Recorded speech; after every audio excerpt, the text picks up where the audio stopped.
Welcome back to the second hour of LoveBabz, LoveTalk on Babz, Rawls-Ivy. Did you know it's Fat Bear Week? I didn't know this was a thing. It's Fat Bear Week. This is why I miss Harry, because we could be talking about Fat Bear Week. It's Fat Bear Week, and people got like their favorites of, who's the fattest bear and the cutest fattest bear I don't know, there's a whole thing. I didn't know it was a whole thing, but there's a whole thing. I don't know what else to tell you about it. It's Fat Bear Week, and you get to score. You get to vote on or whatever who's the fattest bear. I don't know. Wild. Oh, let me tell you something else. There's a couple of things that's just brought to my attention. Did you know that they believe there's a coordinated effort, swatting effort, behind school shooting hoaxes terrorizing kids across the U.S. So you know what swatting is? Somebody calls and says, there's a kid in the school with a gun. And so they got to respond to that as if there's somebody in the school with a gun. And then they get there and everybody in the school is like, what is happening? What is that? It's not funny. It's dangerous. And oftentimes I think they can find these people, but it's just dangerous that people have that much. It's in the Post. Joanna Slater wrote a whole piece on it. A coordinated swatting effort may be behind school shooting hoaxes terrorizing kids across the U.S. At least somebody had the guts to use the word terrorizing, because Americans, we don't like to use terrorizing, terrorizing, terrorism, terrorist on our own shores. But this is exactly what this is. And so they got some video of the Saginaw Township in Michigan, where they got the cameras on and they running up in the school and the guys in the hallway, with balloons, get ready to walk into a class to sing happy birthday. I mean, this is a whole thing. And they run in there and just boom, boom, boom. They didn't shoot anybody, but they sure scared the mess out of them. Anyway, it's a whole video of, they better stop doing that mess. And I hope they can find out who's doing it. And they should get the full extent of the law rained down on them for that. Because that's deliberate mess. That's deliberate. That's my one thing. Let me see. There was something else that caught my attention. Oh, listen. You all that suffer from winter seasonal depression, get ready now. Like, don't wait till winter gets here and then you're like, go and buy the light bulbs that you need, square up with your therapist, find a therapist. There's all kinds of access to mental health support, online, offline, in community, so that you are not facing this winter depressed. Or if you are facing this winter depressed, you have a way to combat it, to address it. I don't like to say combat. That's a warring language, combat. So you find a way to address it, move through it. So now is the time. It's fall. Even though it's bright out, it's still bright out. Daylight savings time hasn't kicked in yet. Has it? Have we fell forward? Have we fall forward yet? I don't know, but I surmise that we start to get ready, that we prepare ourselves for such a time, so that people don't feel isolated and alone. Do you know what I mean? And I think we should get ready for that. So, and I probably should try to find some therapeutic support around hosting someone to talk about this and the things that they can do, so that they don't feel, people don't feel alone and by themselves. Do you know what I mean? That's really what I really want to say. And that's really what I want to say. So I want to get people to sort of feel like um, they are not alone. Because when you sit in a dark room by yourself, it can be and you're just listening to your own mind, and your mind can just drive you down a path that you really don't want to be on. But you think, because, well, I'm thinking about this, so there must be whatever. Nope, nope, nope. I'm gonna stop you right there. So if you need support, if you know that you're one of these people that suffers from winter seasonal depression, start building your support systems right now before winter even shows up. It's all bright in fall now, and the leaves are turning, and the skies are bright for the most part. But I need you to I need you to take care of yourselves, and and and that's how you do it. You start early enough, and you can take care of yourself. So if you know you suffer from that, start the process, and build your support team around you, so that you are not alone. So that you are not alone. That's all. That's all I want to tell you. So now for the songs. I can't play these songs. So I really should save this list and give it to Harry when he gets back. He can make me a playlist.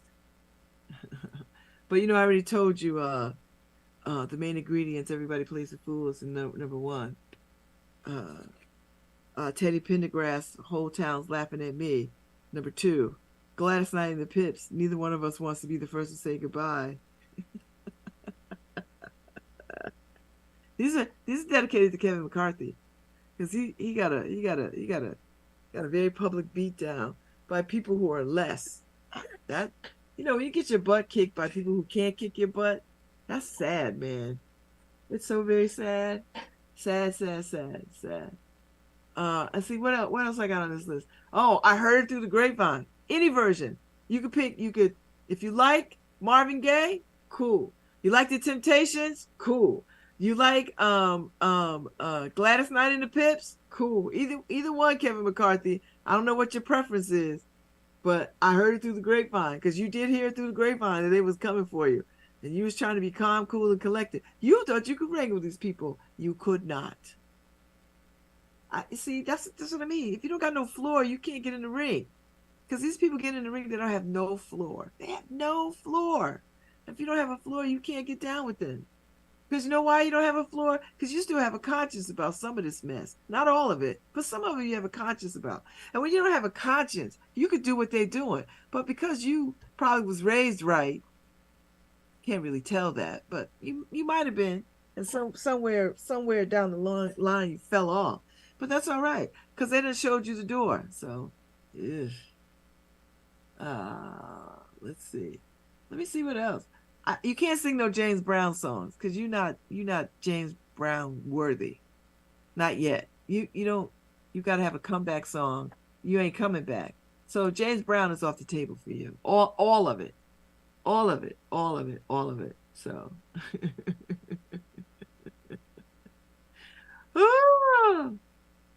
It's Your Thing by the Isley Brothers. Nope, it's not. So I can't put that on the list. I can't put Shining Star. No Earth, Wind and Fire for you at all. Nothing. But maybe After the Love Is Gone. But you never had any love from these people. So I can't put any EWF songs on the list for you, Kevin McCarthy. I can't do it. Let's see.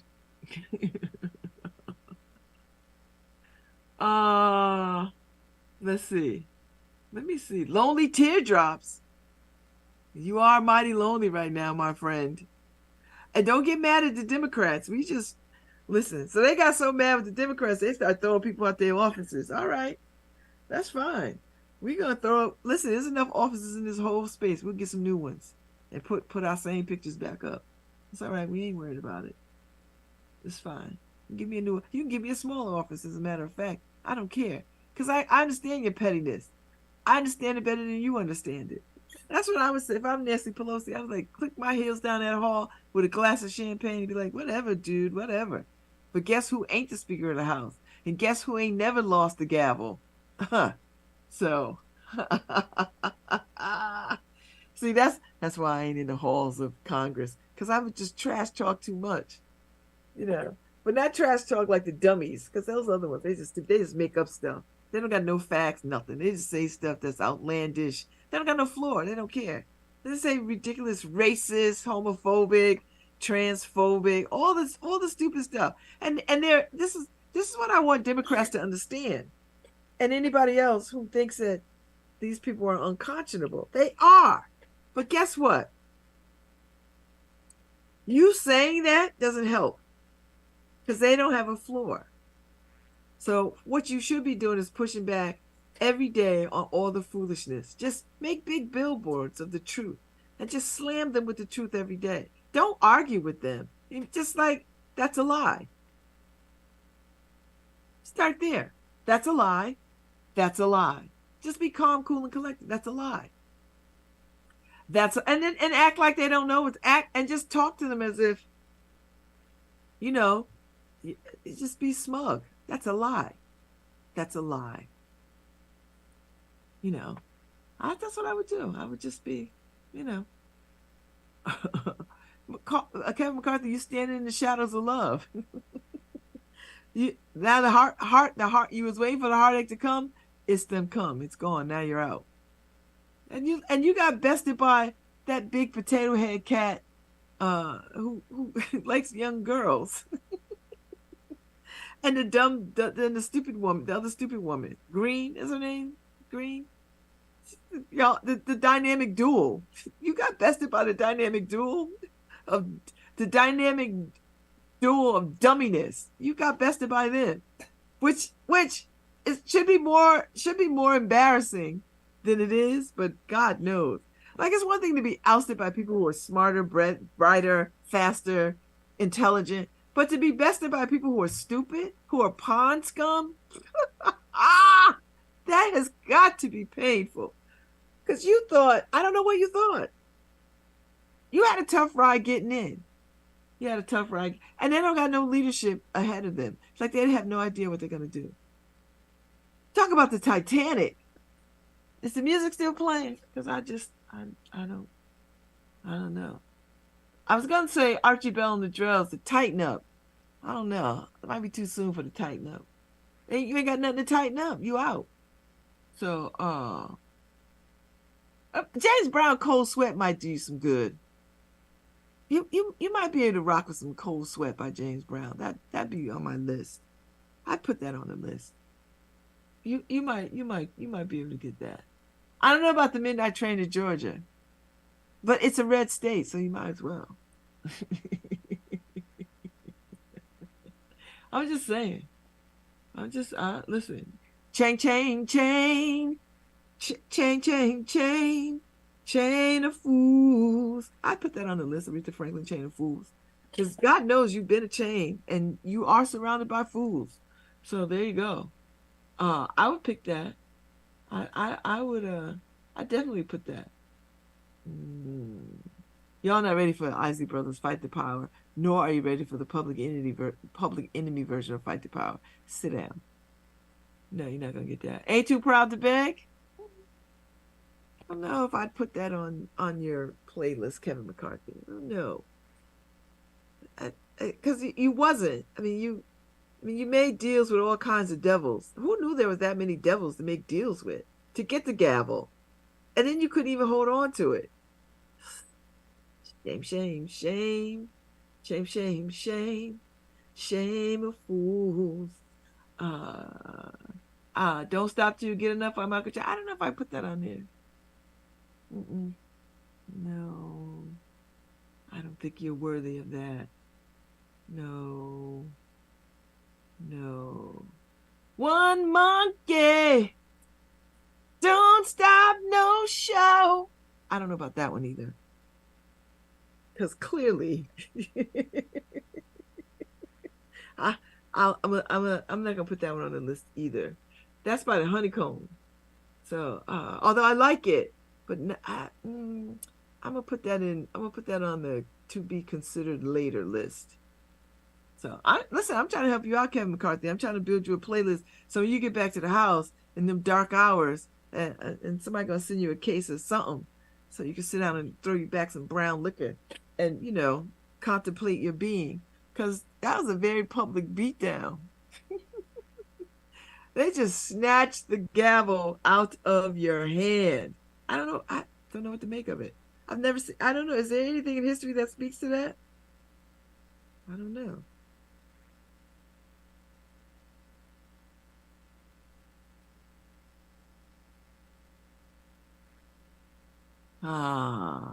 I don't know. I don't know. I don't know. I don't know.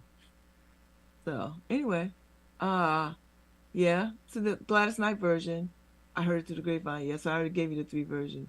The Love I Lost by Harold Melvin and the Blue Notes. I don't know if the Love I Lost. You might want to sing the Gavel I Lost. All right, I'm gonna leave Kevin McCarthy alone. I've had enough of him. That was enough. I think that was enough. That was enough. Okay, that was enough. Let me see what else is happening in the world. Oh, I didn't pop by the New Haven Independent yet. Let me pop by there and see what's happening.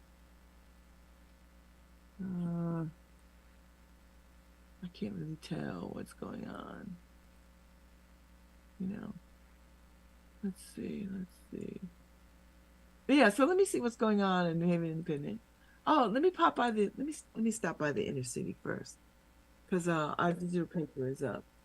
The digital paper is up, so if you're out there and you see it, it looks really good. Uh, yeah. So the city awards arts orgs over six in federal funding.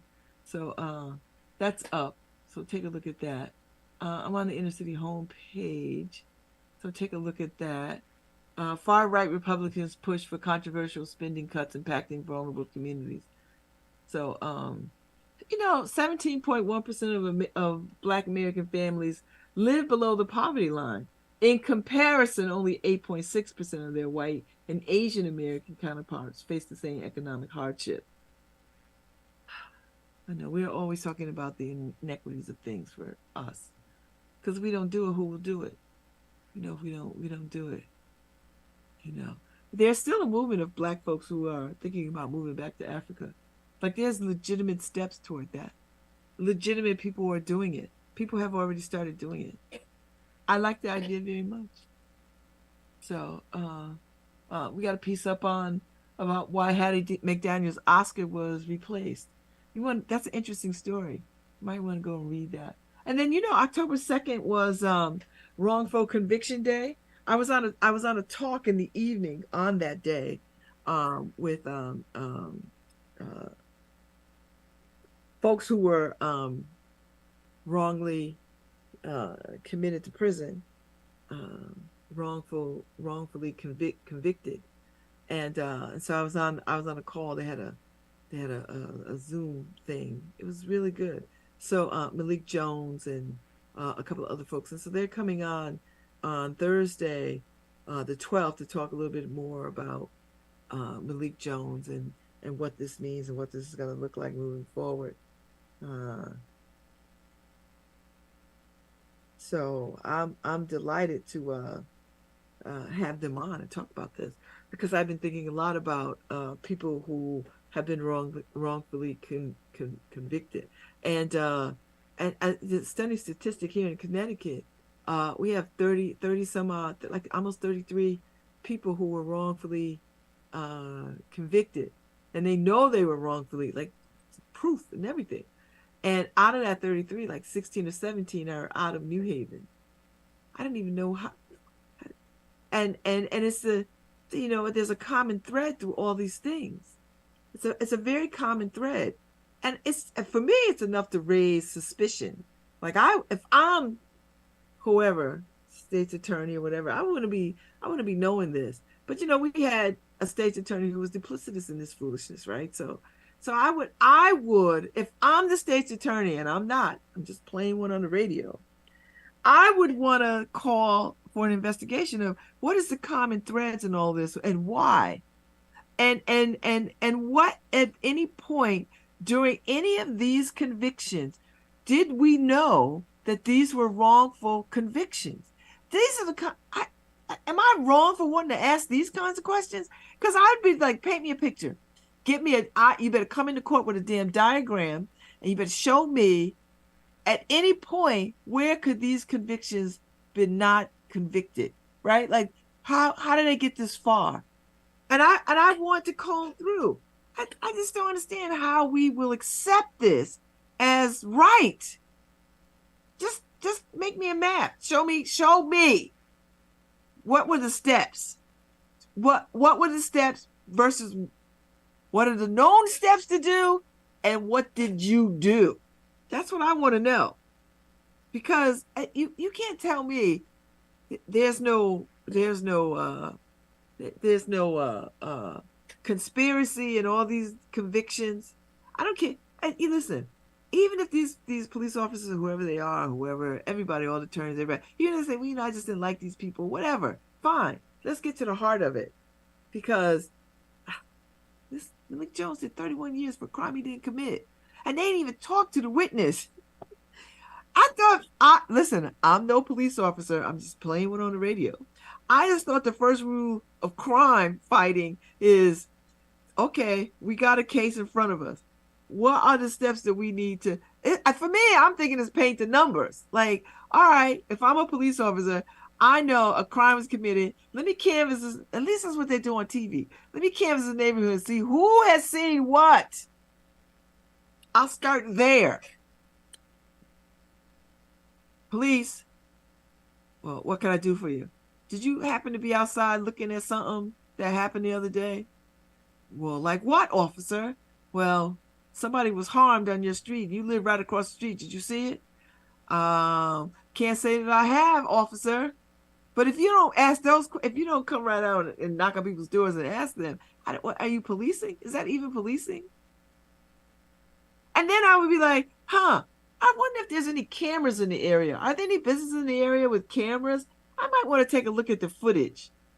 Now, some will just have fake cameras up, but some might have some real footage. And, really, now everybody's got these damn Ring doorbells, and people got cameras in places you don't even know. And people are sitting with their phones in places you can't even see them. So somebody saw something. I'm just talking about generally in all these, if I was going about a case. I'm no police officer. I'm just playing one right now.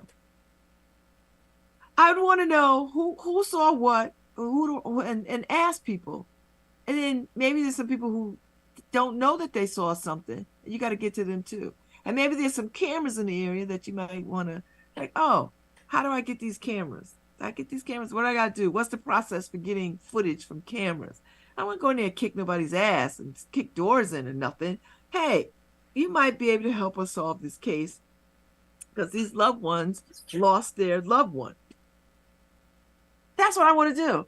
And then I'd have to go back to my notes and figure out all the checks and balances I need to, all the check off everything to, okay, how much of a radius did I cover looking for people who might have seen something? How much, maybe somebody in the next block had a camera up on their store, and that might be footage I could use 2 or 3 blocks away that at least shows me that a particular car drove down the street or up the street or was parked on the street. Do you know what I mean? Like, this is how I would be. Maybe I'm wrong. And listen, police officers, if you see me out there, be like, pull me aside and be like, Babz, let me tell you how we work cases. Now, I used to be a police commissioner, so I know a little something, but I'm not claiming to be a police officer at all. And I have greater respect and admiration for police officers because this ain't an easy job. Because I'm going to tell you something. I would want to slap some people around too, because I see how people are. I see how people are, and I wouldn't be a good cop because I'd be done backhanded somebody. And I'm not suggesting that's what you should do. I just think there's a certain kind of person that could do that job and not want to smack people upside the head. I get it. And that's not what we want. We don't want people smacking people upside the head. That's all. That's what I'm saying. So I would want to know if I'm the state's attorney. I'd be like, because when you wrongfully convict people in Connecticut, you got to pay them some money. And I know, I mean, we might be swimming in a little surplus, but damn, do we really want to be spending money on people who are wrongfully convicted when they didn't have to be wrongfully convicted to begin with? I'm just saying. Maybe I don't know, but I tell you, reading Nicholas Davidoff's book, The Other Side of Prospect, I had no idea about wrongfully convicted. I mean, I knew like everybody else. Oh, you see people freed from crimes that they didn't commit, and you're like applauding and like, but you don't even know how hard their life is because they got to spend the next part of their lives constantly. They got to look for a job. They got to get back into society, and then they got to stand up there and be like, well, I didn't commit this crime, but I served 30 years for it. And then it sounds unbelievable to people. What? Ain't nobody gonna lock you up for 30 years and you ain't do that crime? Yes, yes, they did. Yes, yes, they have. You know what I mean? So I can't imagine what second chance looks like for somebody who is exonerated from a damn crime they did not commit. And then for the rest of your life, you got to go around explaining. I don't know, what do you put a sign on? I did not commit that crime. And here's all the paperwork saying I didn't. God. Woo. That's a lot, man. So anyway, October 2nd is wrongful conviction day. I'm going to put that in my calendar so I don't forget that. So I'll be ready for it next year, depending on where I am, depending on where I am in the world. So, but I just been thinking about that. I think I'm gonna write a piece about it. As a matter of fact, I've been commissioned to write a piece about it, and I'm just trying to figure out how to write it. On top of 50 million other things that I'm trying to get through. Oh, the joy, the joy, the joy, the joy, the joy. Oh, there's so much joy in the world. But anyway, so that's what's happening on the inner city news. And our page looks good. It looks good, and the digital paper is up. So when you look dead on the inner city news, because we have all the local stuff, we have the New Haven Independent stuff, the arts paper stuff, Connecticut News Junkie stuff, and whoever else we are in community with, and then we have the digital paper, and it says digital paper on the right hand side. So and then we have all the opinion pieces, we have opinion pieces, which is compelling. Let me tell you why I like opinion pieces. Because you get to hear somebody talk about something in a way that makes you go, I could get with that, or I can't get with that, or that is trash, or that's some good thinking. I like that. I like it. I like it. I like it. I like opinion pieces, because I think we have opinion pieces that are loose and wild right now that don't have anything to do with reality. So we got people popping off I love when Obama said that. That people popping off at the mouth.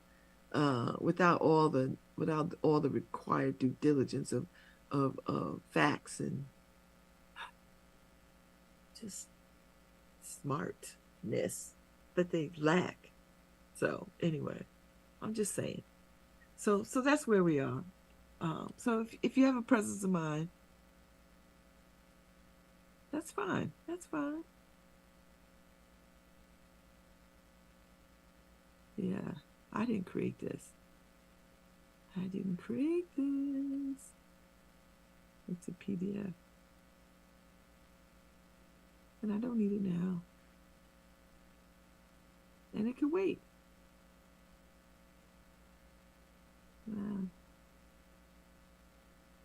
Okay, so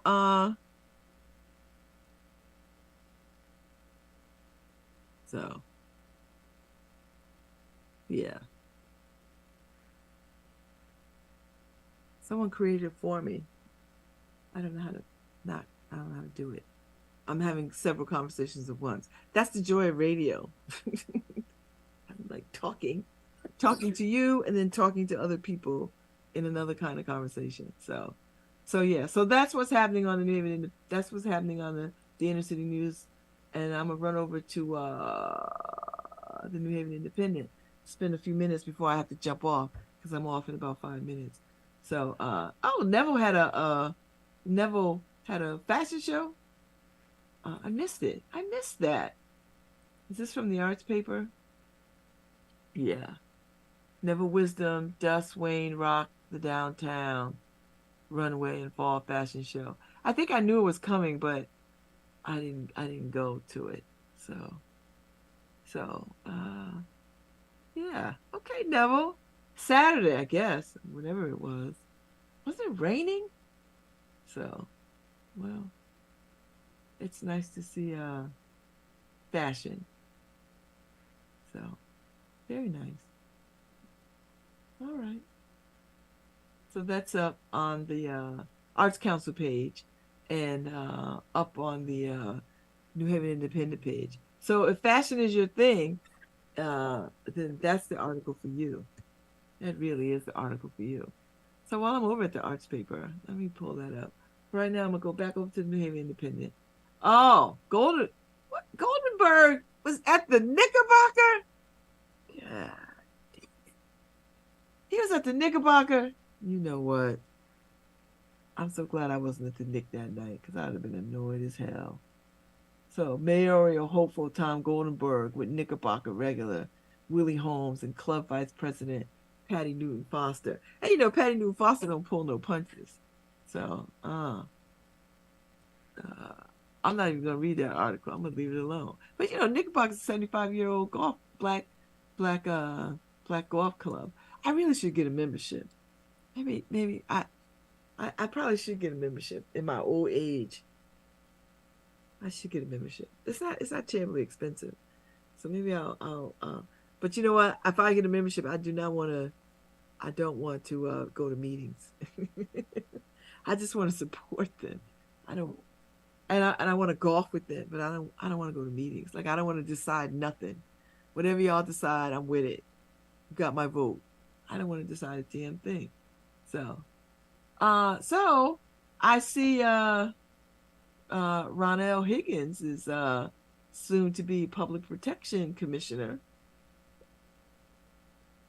ex-Yale chief.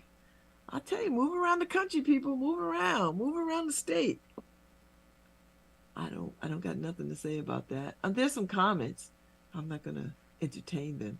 What is happening with this Floyd Little track? All this money that they spent.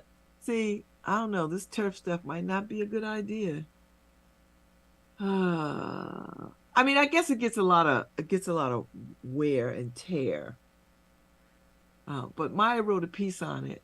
It's got 12 comments, so that means people are reading this thing and have an opinion. It needs a 1.3 million overhaul. So, I mean, things do tear, right? So they're gonna spend $100,000 on a short-term fix, but in the long term, it's gonna take 1.3 million. I don't get this short-term fix. Find the money and fix the damn thing. But I don't run the city. I'm not the mayor or an alder, so I'm out. So thank you for listening to me today. I'll be back tomorrow. Thank you, Nora. I appreciate you, girl. I appreciate you. I'm back in the saddle tomorrow. Tomorrow's Friday. Yay! So I'll see y'all tomorrow.